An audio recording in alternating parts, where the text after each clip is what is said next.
to the Cinementalists. Noun, plural. Definition, those whose love for movies runs so deep, they can't help but do a podcast about them. Hosted by Colton Robertson and Joseph George.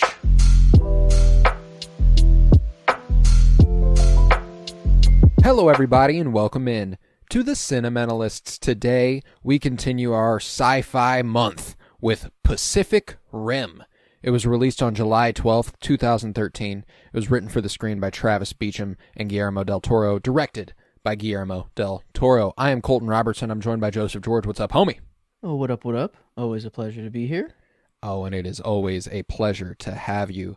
And this is a fun one. I'm a big fan of Pacific Rim. I believe this was a first viewing for you. How you feeling about it coming off it? Yeah. Whoa. I kind of gotten into the monster kind of movie a little late. Yeah, like Kaijus. Yeah. And but like, you know, recently with the Godzilla and all the Kong movies, I got kind of caught up on those last year. And watched all of those. But this has a whole, you know, this is a little bit different of a, I don't know, a little bit different of a fight to it. The just mecha, yeah, I don't know, giant robots. Bringing the fight to them, literally. Yeah, it's great, man. So yeah, I'm down with that. I think and then also the dynamic of it takes two pilots, you know, and not just and like just complete one trust, give yourself over. Yeah. So that is pretty cool. I think they could have utilized that a little bit more and better, honestly. But I don't know, cool. I don't know, just kind of dynamic regardless. And then just I mean, like it's visually to see. I wish I could have seen this in the theater, like on the big screen, because the detail is just like insane. I mean, obviously it's not, you know, I don't know how much of it's a set, but I feel like not a whole lot of this can be a set. I don't know, and it's just a whole bunch is done on the computer. But man, is this like just done? It's a movie that's made on the computer that I want to watch. You know, I'm not ever like, oh, this is too much, you know, fake for me. Too VFX heavy or anything. Yeah. Well, and that's the thing too. Is like I've never minded VFX heavy as long as it's done well. You know, like and this is unquestionably a great example of a strong VFX movie. You know, like it's coming off a few years after Avatar. You know, the Transformer movies have been around for a while. Like you said, we've had the kaiju monster movies like for ages. But this does precede the modern Godzilla movies, you know, like when it comes to you know, Warner Brothers Godzilla movies and the Shin Godzilla and all that stuff. This does come right before that, a few years after King Kong, obviously after Jurassic Park. So it does find itself kind of in this perfect transitionary period where it feels like it still adheres to some of the design principles and VFX principles of older movies and actually bridges a gap where more movies get made like this and nowhere near as well, which is really interesting, you know? Yeah, I mean, everything is looking good. Like there's never a time where I'm like, ooh, this isn't fitting the world. Like there was never a time where I'm like, that's kind of taking me out. It was like I mean, yeah, no, I can't, like, I'm trying to think if, like, maybe sometimes where obviously the actor is in frame and they have to be melded with the environment. Even that, they do a great job, man. Like, there's some fucking awesome shots in this movie, you know. I think that there's a lot to really, really enjoy, and I think that there's a lot of heart to it, too, you know. I do think that while the spectacle of it, I think, ultimately takes precedent, I think that they want the spectacle to be the thing you come away from, like what you take with this movie, you know, like you go, wow, that was awesome. That was huge. That was big. That was fucking epic. And I think that it succeeds on that front. But I think that what it does manage to do on the human side, while I do think that it could have benefited from a little bit more, like you were saying, it actually does a really, really great job too, though. Especially on a rewatch, because this was my second viewing of it. I watched it for the first time last year, and knowing, and you know, that obviously means that it could have done better. If I feel like I could have gotten more fulfillment out of it the first time, that'd be great. But I got a lot of emotional fulfillment the second time around, just knowing everything I'm supposed to know, knowing Idris Elba's character raised that girl and all that stuff from the jump, makes every choice he make a lot more tangible. You know, Charlie Hunnam, Raleigh, his relationship to her, kind of watching that grow is really, really interesting. Yeah, I had the very wrong read on why she like the restriction of holding her back. I thought maybe like, yeah, prize pupil, and like, no, I don't want to risk whatever. But I thought it was just like that a guy and a girl, like I thought it was like sexism, like reasons. Like, it was more of just like they cannot drift. Is that the word? Like that they is that whenever they connect? Yeah, like I thought it was more of that it's like, no, not possible. But then in the other there's other groups, or like maybe it's just one, the Russians. Yeah, I guess maybe that's the only group that's a guy and a girl.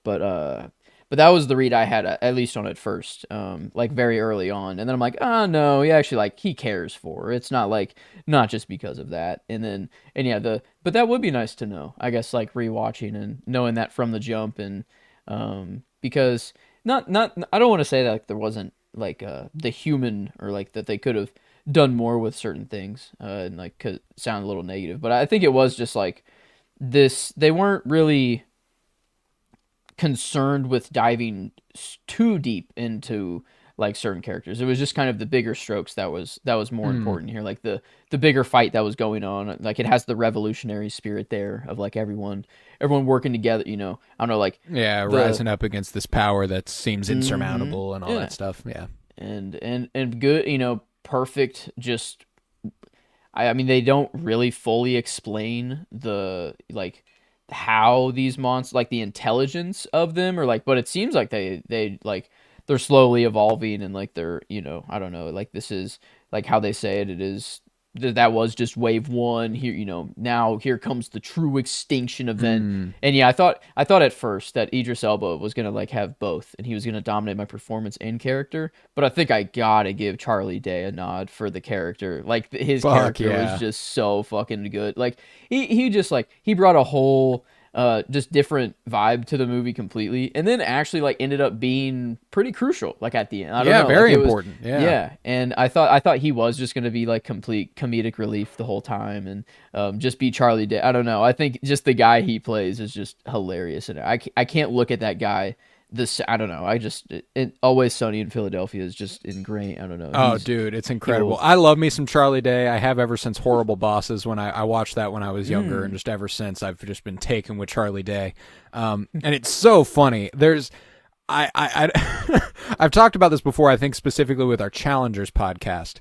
Whenever we talked about it, I told you that I am in any given room, I am more attracted to the men in that room than Emily is. There is something about Charlie Day that really lights her fire. She loves Charlie Day. I don't know what it is about Charlie Day, but she finds him so fucking attractive, and I think that's so funny because he's a handsome guy. Don't get me wrong, and he's really funny and he's sweet and all that good stuff. But like, it's so funny that this is the guy that, like, above all other dudes, all other famous dudes, I could tell you, I know she likes Charlie Day, which is so funny. I'm right there with her. I think he's fucking hysterical, and he does a fantastic job in this movie, man, and kind of does a fantastic job on whatever he's going to do. He's a really talented dude.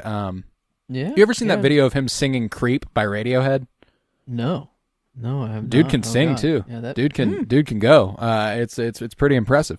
But I'm a big Charlie Day fan, so I'm glad you're giving him some props, because I was not going to. Even though he is unquestionably an excellent part of the movie, man. I still feel like Idris Elba's character is probably more fleshed out, and I do like him probably more. But just to spread the love, and I feel like he does come in like a really close second place, actually. Like I wasn't like, you be like, oh, I need more of him on screen necessarily, but it's like every time he did pop back up, I'm like, oh yes, like it, like it's a fun change of pace, and this like story. The drift between the kaijus and the humans, and like all that's a really fun, interesting concept, and that's what I love about this movie, is that it feels like a comic book or manga directly adapted onto a screen. Like, not like, oh, well, we're going to kind of play with it so it feels more fitting for a movie. No, like the dialogue, the way the characters handle themselves, the kaijus, the robots, it straight up feels like they took what would occur on a page and put it on a screen, you know? And I think that that's what I love about it. The performances don't feel strictly, I don't want to say natural, because they do feel natural, but they do feel like they are highly, like, almost cartoonish, you know, like they almost feel like they are elevating the versions of themselves that they are playing. And the reason my performance is going to Rinko Kikuchi for Mako Mori. I think that she does an incredible job at grounding that style of acting that everybody's doing. And because I think Charlie Hunnam has a tough time with it. I do not love his performance. I think he's solid, but not great. Not bad, but just kind of, he's fine. You know, I think he has a tough time delivering some of those lines that you would see written on a comic book page, which is funny. Like, whenever I realized that's how I feel like the screenplay was written, it changed the way I looked at the movie, you know, like, and Charlie Hunnam has a tougher time delivering those lines. But Mako Mori, she gives them the weight that they can and should have, you know. I think, and Idris Elba, obviously, he almost feels like he's a part of a wholly different movie, which makes him definitely the most interesting character, you know. Like, when it comes to Charlie Day's character, he brings the most to the table in terms of pushing the story forward and making it fun and interesting. But when it comes to our two leads, I would argue, sorry if you guys can hear my dog barking upstairs. She is really letting whoever is walking past our house have it. But Raleigh and Mako, as much as I love their connection, I love their relationship, I love the, I wish we'd gotten just a little bit more to distinguish them as people. You know, like, they feel like they're defined by their tragedy. They're defined by their happenstance, and that's fine. That happens. There's just so much movie here. It doesn't feel like we have a chance to really dive into them. And I feel like they also don't commit fully to the romance that I was hoping was budding between them. Which sucks too, you know, like, because there's those elements, but they keep it just vague enough so it could be like the drift is deeper than romance. Like, I don't know, man. Like, but he's like, if something feels romantic, make it romantic, you know. Like, if it feels romantic, just make it romantic, you know. Like, that's how I feel about it. But I like that they don't have to define the drift as any one thing, you know. Like, drift compatibility can be between a father and son. It can be between two people who have never really met. They just happen to be compatible, you know. Like, that's a great idea. I love that there's not like well, you have to have like the same brain waves or the same blood type or some scientific component. It is really, really just, are you willing to open yourself up to this person? And I think that's cool. And I think that it goes to show Newton, you know, I don't think anyone can drift with a secondary brain, you know, not even the full brain, just a secondary brain. Of a kaiju, you know, but he is the one who definitely would, you know, he's crazy enough. And then I guess you got Hannibal Chow, you know, I guess over the, you know, Hannibal fucking Chow, dude. Ron Perlman. If I hadn't given it to Rinko Kikuchi, I would have given it to Ron Perlman. Oh my god, the way that this is the perfect character to justify everything I was just talking about. You know, like when we talked about Nope, we were like, there's nothing really that feels like, what else can you go that looks like a live action anime? This, you know, like this is that is the vibe. This guy's like Hannibal Chow, named after my favorite historical figure and my favorite restaurant, you know, or like my favorite dish at this restaurant. Like, that's dope. I love that character. And he does a great job playing knife, the shoes, the freaking, you know, and yeah, even at like the end, he's like, yeah, I wasn't worried one bit, for sure. You know, I knew after just a minute it would. I knew it. His lungs weren't fully developed. Yeah, and then Did you see the post-credit scene? Yeah, we're in a Marvel movie here. Yeah, I don't know. I was just reviewing on Letterboxd, as the credits were rolling, and I'm like, wait, what the fuck? I'm like, hold on. I'm like, is there a sequel? I guess I never even looked into it. Yes, there is a sequel, but okay. it's universally panned as nowhere near as good. It is led by John Boyega, which does make it worth a viewing for me. Is it still is it different direct the it same is. It's a completely team? different creative team. Okay. Yeah, so like that's where it's like, well, Steven feel like they S. did the story they DeKnight. wanted to. Yeah, I haven't. Oh, he did Daredevil, That's Stephen the TV? DeKnight. Yeah. I was What? gonna say he's What? Whoa. Okay. Wow, that's interesting. Yeah, I don't know. I do kind of like movies that are generically hated. I don't know. Maybe it is just actually worse or not quite up to the. Oh, it's also the I think standard, it's a but- prequel because it feels like the battle ends here. You Oh, know? yeah. Yeah, that's true. The portal. It all Yeah. closes. I think it's called like something Uprising. Yeah, just Pacific Rim Uprising. Yeah. Oh, it's just Uprising. Okay, cool. Let's But yeah, see. I know John Boyega leads it, so I'm like, yeah, I could get down with that for sure. Jake Pentecost, the son of Stacker Pentecost, reunites with McElmurray to lead a newer generation of Jaeger pilots. Wait, Why? a 15-year-old hacker Amara against a new kaiju threat. I guess just there's a new. So the they portal done went ahead and opened up sold it again. out for Yeah, I don't Pacific. know. Okay, for Pacific Rim 2, they were like, well, let's Damn. just. What if the portal opens again? Huh? I What see. then? So maybe that's the hate, is that it's like, it renders the first movie useless or something like that. Amara's then it's Kaylee just Spaney hated, but- though. Man, hold on Man, a second. a Kaylee Spaney movie in 2018. Hold the phone. That's I'm gonna, I'm Charlie Day's in it. Bern Gorman's still in it. I don't know, Scott Eastwood? Rinko he's got the Kikuchi? name Eastwood. I don't know. That's quite. I don't know if he comes from that Eastwood. I think he does. But he's Carl in Texas Chainsaw. He's in the Suicide Squad. Wow, the 2016 Suicide Squad. Lieutenant GQ Edwards in there. I don't remember. Well, of course, the iconic Lieutenant GQ Edwards. Yeah, no. But interesting. but anyways, this I don't know. it's also got Ivana Sakno, who played Shin Hati in Ahsoka. I'm gonna have to watch Pacific Rim Uprising. You know what? Like, I'm willing to tough it out. Because I like this enough. I like the world they build. I love John Boyega. Yeah. Smaller role, but the Charlie Day's partner in crime and frenemy in this, Bern Gorman. Do you recognize him? Yeah. What is he from? He's the best knifeman in all of Flea Bottom. He gets a sword shoved through his mouth by Jon Snow. What? Yeah. That is he where plays he's a much from? shittier fuck in Game of Thrones than he does Oh my god, here. that guy sucks. Yeah, that dude absolutely blows. Isn't he the dude that replaces Caster, whatever Yeah, the dude yeah. fuck is out there? Oh my god. Yeah, that dude. He's drinking out of Wow. Gior Mormont's skull and shit. Holy shit. Oh my god, he's also in The Dark Knight Rises. He's he's just part of okay.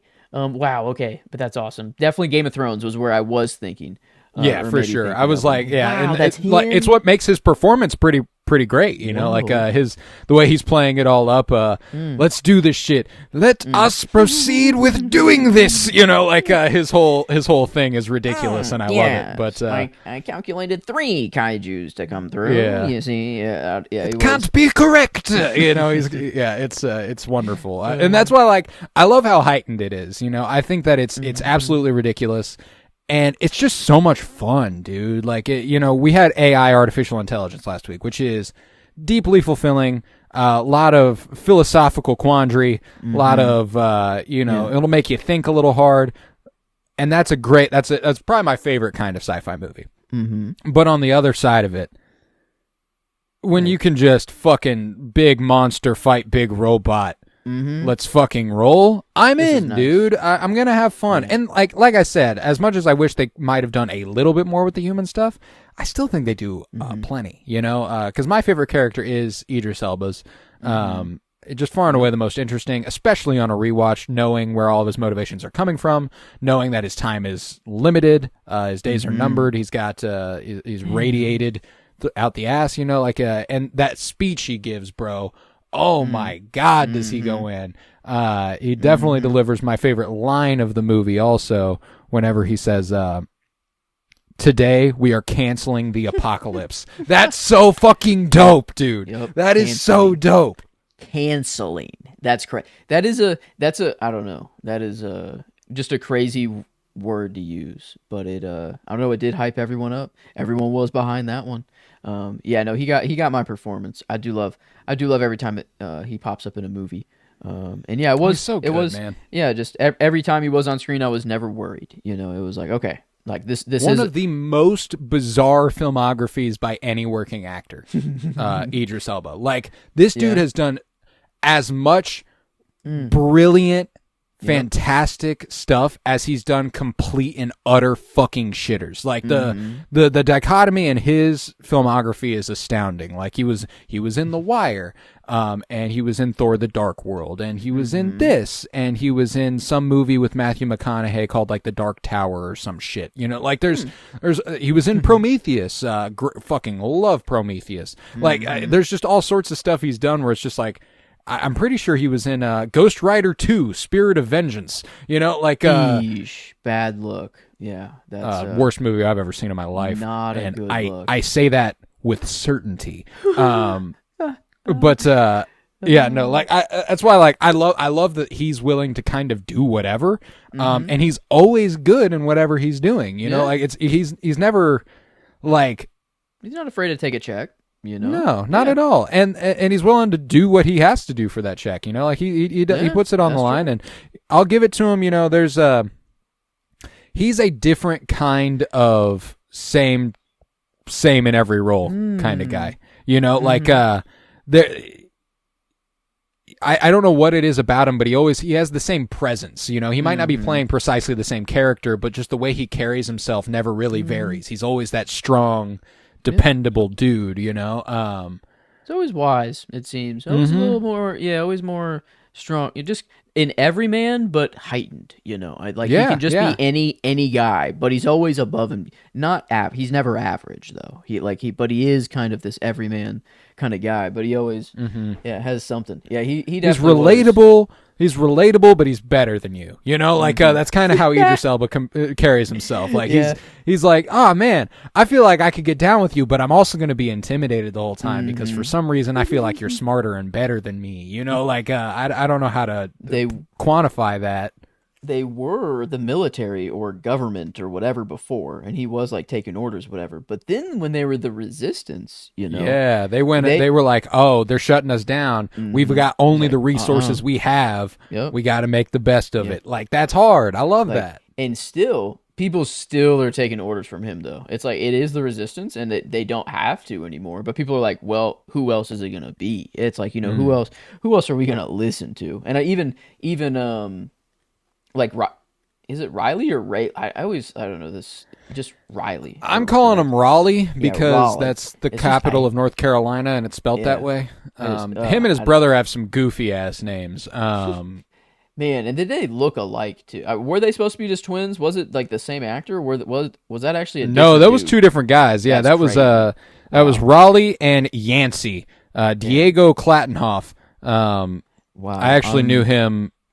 I actually knew him from The Blacklist. You ever watch that show? My parents did. I don't know. That's how I knew James Spader, or just the voice before Ultron. He was like one of the main detectives in that show for a really long time, or main FBI agents. But that's how I knew him prior to Pacific Rim. Not gonna lie, glad he died, because I would not have been able to tell the difference between these two if they stayed in the movie and kind of were in there. But I did actually like the opening. The opening was like a perfect way to kind of build the world and just be like, well, it kind of sucks what happened, but it was like, I don't know, it was like a cool suit up moment, like we're being deployed, and it's like, all right, well, this exposition kind of heavy. They do lay things out pretty like, well, this is how it's going to be. This is what we're doing, even though we've done it a couple times probably before and whatever. But I don't know.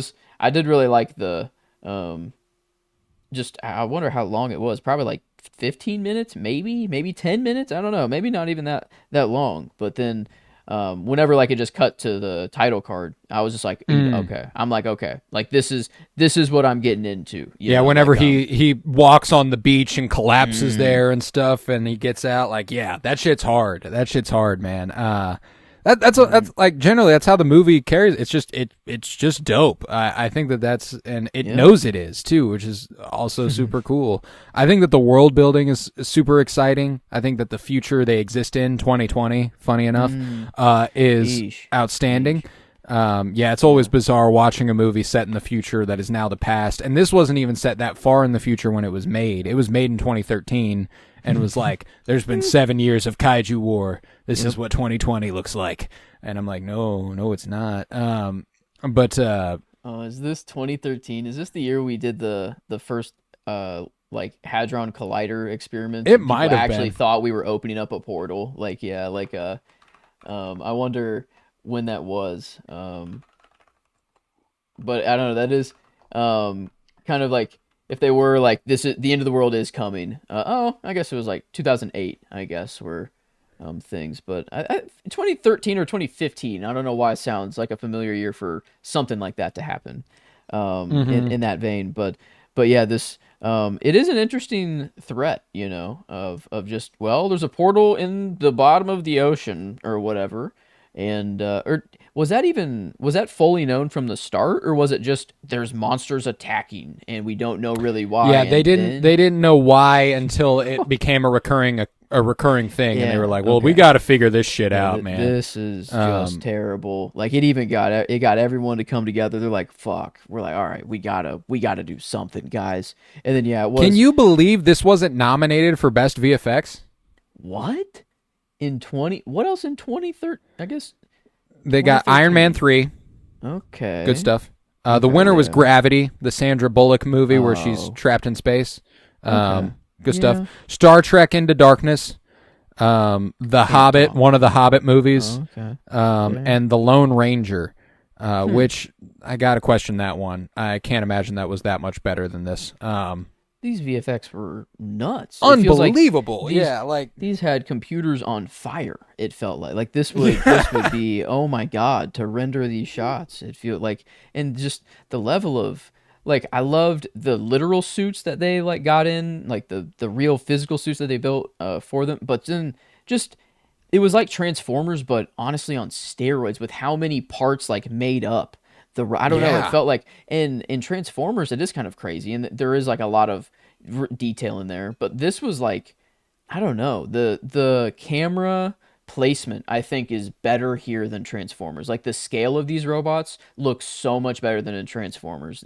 It's always like back and forth. Like sometimes Optimus Prime looks absolutely massive, and then like he's in the backyard of Sam's house, and then it's like whatever. Right. But, the scaling is a little off. It's pretty consistent here. I feel like I'm always aware of how big they are. But I'm looking through some of the trivia. I know Guillermo Del Toro is really big on miniatures and design work, you know, so like I was curious if there was some of that because you know he did the puppets for Pinocchio and he helped with those and he designed them and stuff. But whenever Gypsy, the big main robot, his hand goes through an office building. Yeah, and the Newton's cradle little thing. The entire office that you watch his hand go through and then he pulls it off is real. It's a miniature office. And they used a green ram to, they just stabbed through it and pulled it out, and they replaced the green with the hand in VFX. So that's fucking sick. Oh my God, that was the first shot I took down. I just thought it was hilarious for one to have like that moment of just the Newton's cradle at the end, like just to think of that in all of this chaos that's going on, to be like, yep, we're gonna do this for the movie. But now I love it even more that it's like actually. They paid that much attention to it. Like he's like, nah, we're building a miniature for this shot. Like fuck it. Like we're doing like yes, this is important. It is 5 seconds of the movie. But no, that's awesome. I like looking into the trivia because it helps affirm my suspicions. Travis Beacham also wrote the graphic novel Pacific Rim Tales from Year Zero, which is set 12 years before the film's events and came out alongside it. So the guy definitely wrote it in that vein. Yeah. Yeah, this is sick, man.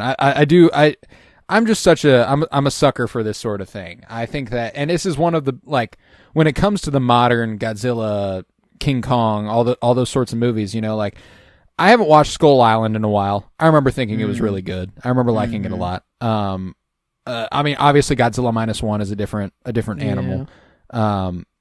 But this is top 2 with Godzilla -1 as far as contemporary kaiju movies for me. It doesn't have quite the humanity Godzilla -1 possesses, which is why I put it above it.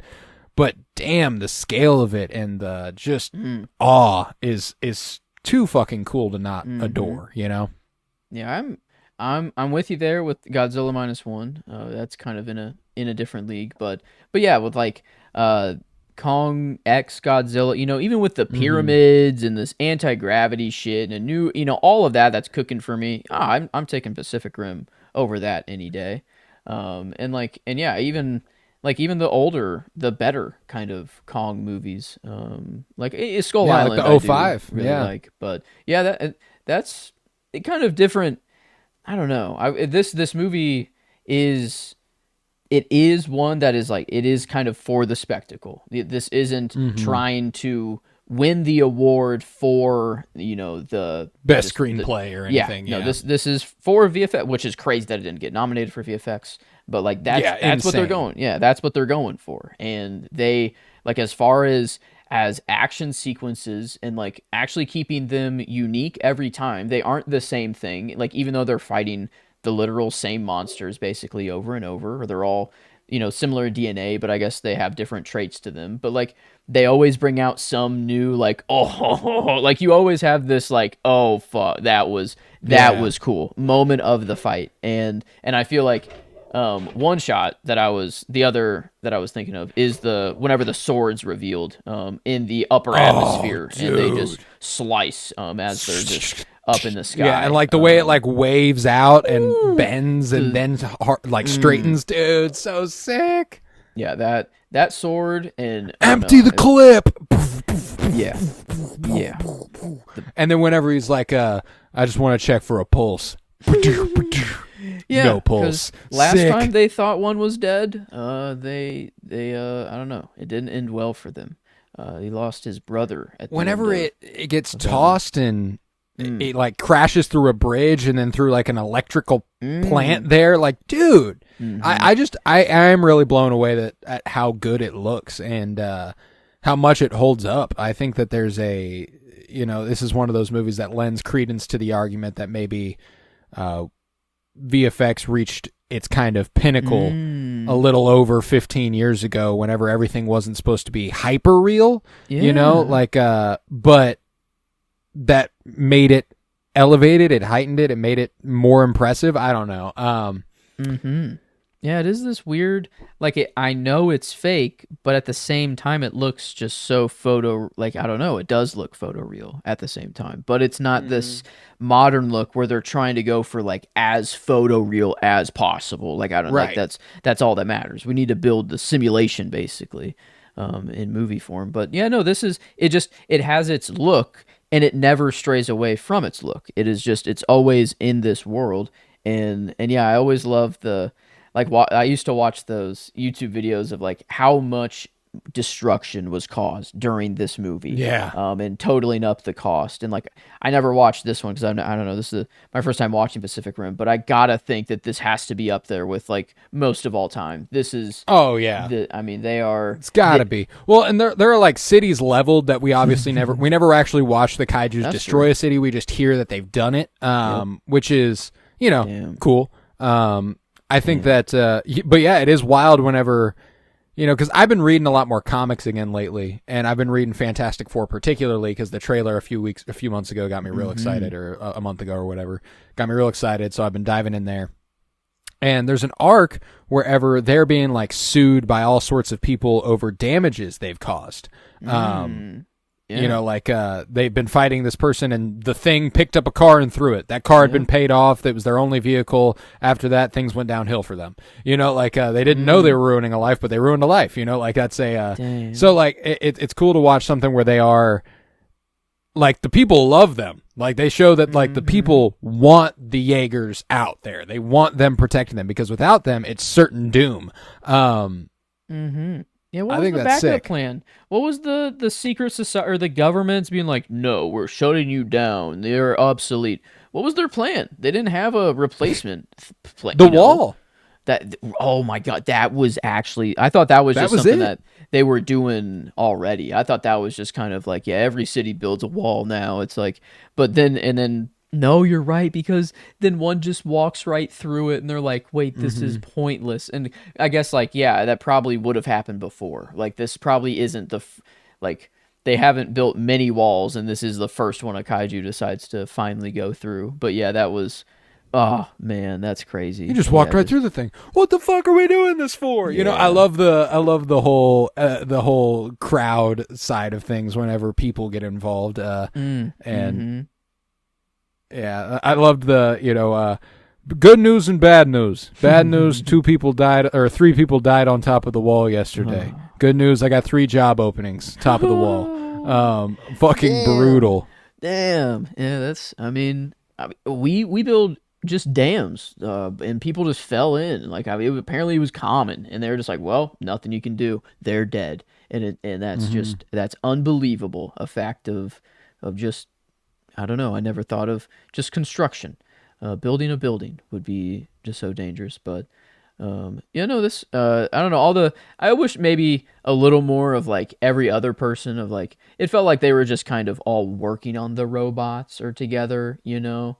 But like, what else were they doing? Like, what was the mass of people? That's what I wish the big lot of people was kind of involved more somehow. But it felt like it's just the people at the like computers that are like, telling them, oh, on your left or like, whatever. Like those people are obviously right there. But then like everyone else is just kind of like watching, or they're just part of the resistance. It feels like, I feel like they're helping build the fucking Jaegers and fix the Jaegers and stuff, true. like, because there's a point whenever they win the battle that's like there's a big fight that feels like the end of the movie with about 50 minutes left, and you're like, oh shit, and not because you feel like the movie's long or anything, but because like you feel like that should be it. They just beat that guy, that should be enough. But nope, there's gonna be more. And after the fight, he's like, there's no time to celebrate and all that stuff. He goes like, he immediately tells them like, I want that Jaeger back to working order within like 48 hours or something like that. Like, yeah, that does. It got fucking wrecked. That's you true. know, like that's a lot of people. That's a huge project. So like, I do appreciate that they do emphasize that at least a little bit, how fragile, and they're not fragile, but how much work it takes to maintain them. Yeah, I wonder if in the real world, if we did start having these crazy gigantic monsters and we truly all were like, all right, this is finally the one thing that will bring us together. We will come together to try to do something.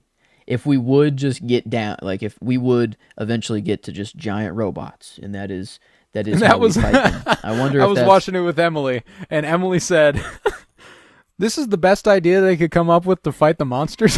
Yeah, I mean, it's like making a mecha monster. It's like fight fire with fire. I guess. I was like, "What are you gonna do? Nuke them? Then irradiate all sorts of shit?" Like there's this might be the best way to take the fight to a monster. Yeah, they've seemed to be invulnerable to normal weaponry. I imagine they tried, missiles and bullets and shit, and they didn't work. I can't imagine they were like, oh shit, giant monster, let's build giant robots. I'm sure they tried a few things first. Yeah. But I mean, yeah, that's a tricky situation. I mean, because those fuckers are huge. Like the missiles and stuff, they might do something, but it's just not effect. Like you just need something bigger. That's not a nuke. Yeah, that's just tough. That's like we don't really have a fine line to walk. Yeah, we don't have that. But I don't know. It was kind of sick, being like, nah, the gypsy's nuclear, EMP doesn't affect her at all, and it's like, oh, okay, Sick. that's actually kind of cool, and You get and you get a couple sacrifice plays whenever they dive into the actual rift. Like, dude, that's yeah. sick. Oh man, and yeah, when his brother at the opening got taken, like that wasn't something that hit for me at first, but then later on, he just kind of said it like, yeah, I felt his pain, I felt his suffering, Yeah, his afraid. we were like, still connected when he died. oh Like, that's my god, oh yeah, no, that's insane. But and then yeah, like whenever Mako got stuck, and whatever, like how easily that probably is to just be like, no, I'm in this like it's a whole different kind of getting thing. lost in the memory. Yeah, it's Yeah, sick. going on. So yeah, I don't know. I'm interested if the sequel kind of dives, into just more, if it is just kind of more of the same stuff and cool action, or if they try to play with the dynamics a little more and see what, I don't know, what can be done. But I don't know, this at least the all of the fights like that, I was surprised. I thought that it was going to be kind of repetitive. But I didn't, even though the monsters all kind of look alike, they, they did have different features, and one was like an EMP, and like that was crazy that it just turned into a fucking EMP out of nowhere. One of them reveals it has wings.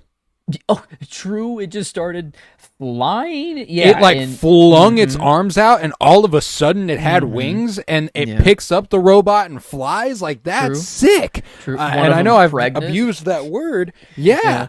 Like, like, yeah, they really, I don't know. They did. He had a good way, or I don't know, just the whole whoever coming up with everything, keeping it fresh. Like every fight was kind of fresh. There always was really cool moments between all the robots, and just whether it was a weapon reveal or a way that they were killed or something like that. It was always I don't know, like, and people were just kind of dropping like flies too. Like no one was really safe. Like it felt like, well, they could die at any given moment, because like the one kaiju that had like the tail grabber, the kind of like tail arm that just fucking grabbed one head and then just squeezed it and just blew them up, and they were just gone. Like it was just like, oh shit, those people are dead now. Okay, and it was cool how they were evolving to beat the robots. Like it was like clear that each monster was a little bit better at doing something. Like that tail arm like felt like it was like, okay, well, we got grabbed and whatever, it'd be nice if we had another arm to fight with, whatever. And then the EMP is like, oh well, they're electronic, let's shut them down. So it did feel like there was this like intelligence to him. And then you get that whole Newton side of the story, and he's like, oh yeah, no, they're it's like they just devour worlds. They just, and this is it kind of crazy. They conquer, they conquer worlds. And I appreciated that you get a little bit of a climate change thing in there too. They came here they tried thousands of years ago, and that's why we had dinosaurs and shit like that. But like that's the air was too clean, it was too good, it was too nice, and then we came along and we destroyed everything. We polluted the air, we poisoned the water, and it's perfect for them now. So now they now they're coming back. And I love whenever he tells Hannibal Chow that he drifted with the kaiju, and he goes, "You fucking idiot! You fucking moron!" Yeah, yeah. And then, but he did it once too. He did it once himself. The good old red eyes. It's the marker. You'll be, and that's why he wears those glasses. Probably, I don't know, forever. His whole outfit is awesome. I don't know, everything about like him, just iconoclastic design is. I just love how over the top it is. Man. There's just I just think it's fun. There's not much that I feel like they. I love the ending. I love the feel good ending where she's like, no, don't go, and he's like, you're squeezing me too hard, I can't breathe, all that stuff. Like, it's sweet. I really appreciate that sort of thing, and it's just a good ending to a fun movie, man. Yeah, definitely. I wish I can get it on the big screen in some way. I don't know. That would be really, really cool to see in its maybe 2028 we get a little 15-year anniversary or something like that. Yeah, gonna need it. I don't know. Yeah, it's because this, I don't know, was cool. This world is really cool. Coolest, like, I don't know. I guess all the other monster and kaiju movies are just kind of big monster come from somewhere. We must fight them. But this one, it felt like it just had, I don't know. The tech was really cool. The drift is really cool, and then Yeah, the conceptually, it's just really, really interestingly thought out. yeah. Yeah, and so yeah, as far as the kaiju movies go, I kind of expected that it wouldn't even hold a candle to kind of the Godzilla or Kong movies or anything like that. But no, it slots. It doesn't really slot right in. It kind of whole, like, I don't know. It's a whole kind of different easily above sect. them. Yeah, Yeah, yeah. and It's mm-hmm. It's a lot of fun, man. It's a lot of fun, and it again, just super good to look at. Love me some Guillermo Del Toro, incredible director, and the fact that he can do something like this, and he can also do something like Pinocchio, and just the range he is capable. Blade 2 and Shape of Water and Kronos and Pan's Labyrinth, all sorts of shit, just all over the place. Incredible director, incredible creative. And I cannot wait for his Frankenstein movie later this year. Holy shit. I am so ready for that. That'll be nice. Yeah. I can't wait. I cannot wait. And we'll probably cover that here, I'm assuming. But yeah, I don't have much else to say on Pacific Rim. I think it's a real simple movie, simple discussion. Yeah, and it's okay that it's kind of simple. I don't know. It's like it's not bad that it's simple. We need movies kind of like this. Yeah, it's not going for that crazy drama. It's just we're gonna give you some crazy fucking action for what, 2? Is it 2 hours? Is it longer than 2 hours? Like it's like right about 2 hours. Yeah, just we're gonna give you some gnarly shit. Anime, do some spectacle. Love that. Yeah, it's a lot of fun, man. But we'll go ahead and rate this movie. But before we get there, I'll do the plugs. If you would, go ahead and leave a 5-star rate and review. Download wherever you might be listening. We are currently doing the Sci-Fi Project. Next Monday is St. Patty's Day, and we'll be celebrating with a little Cillian Murphy movie in Sunshine. Danny Boyle's Sunshine. Super excited for that. You're familiar with Danny Boyle's work, of course, because of Train Spotting and Slumdog Millionaire. So same director there with Sunshine. But yeah, we got Cillian Murphy on the docket for Monday, and next Friday will be Joe's birthday, and we'll be discussing Tron. Very, very excited. So that's what we've got in the next week here. Yeah. But elsewhere, we are doing Fire Pod with me, a Twin Peaks podcast friendly to the first-time viewer and rewatcher alike. We are currently next week we'll be halfway through season 1. So you ought to check that out. If you've never watched Twin Peaks, now's the time. If you have watched Twin Peaks, go ahead and revisit it with us. It's going to be a lot of fun. You can take your time with it, sit with every episode week by week, and we'll be in there. It's going to be a great time. But yeah, I think beyond that, we're still about a month and some change away from Andor season 2 for Fulcrum. So this is what we've got going. But yeah, so Sunshine next Monday. Friday we've got Tron, and then the week after that we've got Looper. Ryan Johnson directed, Joseph Gordon-Levitt, Bruce Willis. Can't wait for that, and that'll round out March for us. But let's rate Pacific Rim. How are we feeling? Hell yeah. I guess we gave AI an 8, and I think I know that I like AI more, I think, than Pacific Rim, but it's close. It's not completely there. I think at least it just knows that I'm in the 7s. That I can't quite give it an 8 and tie it. But I can give it a 7.5 or a 7.75 is I think where my gut takes me. And I think I want to give it as close to that 8 as possible. Is kind of what I want to do. A 7.5 feels, I don't know. But it's more, AI is more if I want to turn on my brain and actually care about all of the all of these moral quandaries and all the sorts of things.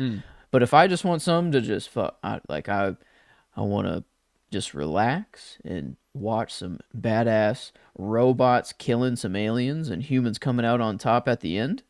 This is what I'm going with. So, but I think AI gives me a little bit more. There is still overall, I do prefer a movie, I think, that does dive into that, but that's just me, not to, I don't know. There are people that do prefer this movie much more. 100%. And that's where I do prefer a movie that makes me feel and think more like AI.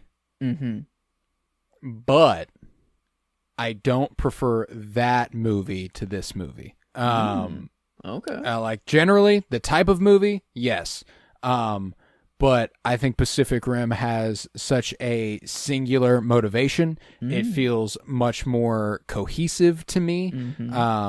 AI is obviously going for something much bigger, and like we would never compare them ever unless we did exactly what we did here. We covered one week and we covered one the next, So, I think that I'm not going to take it super far above it, but I am going to go 8.25 for Pacific Rim. That's where I sit. I'm going to give it just barely the edge. If you're going to give it AI, just barely the edge also. Then there we go. And then it would tie it out with AI then. If we keep the numbers there, just 2 flat 8s 2 weeks in a row. And I think, I don't know, we're in that range. At least it was in the range. I think I just no, for sure. If it is 2 different modes. That is for sure. It isn't. Oh, 100%. Yeah, and like I said, they would never be compared unless we did exactly what we did. You know what I'm saying? So I think that landing on the fact that they are just some good fucking movies feels like a good place to land. But yeah, with an 8 out of 10, there we go. That is where Pacific Rim lands on the Cinementilometer. Yes, love the Cinementilometer. Yeah. But we will conclude there, and we'll be back next week, baby. So with that, I was Colton Robertson. I was joined by Joseph George. Thank you very much, homie. Oh, thank you for having me. It's always a pleasure to be here. Oh, and it is always a pleasure to have you. And remember, today we are canceling the apocalypse.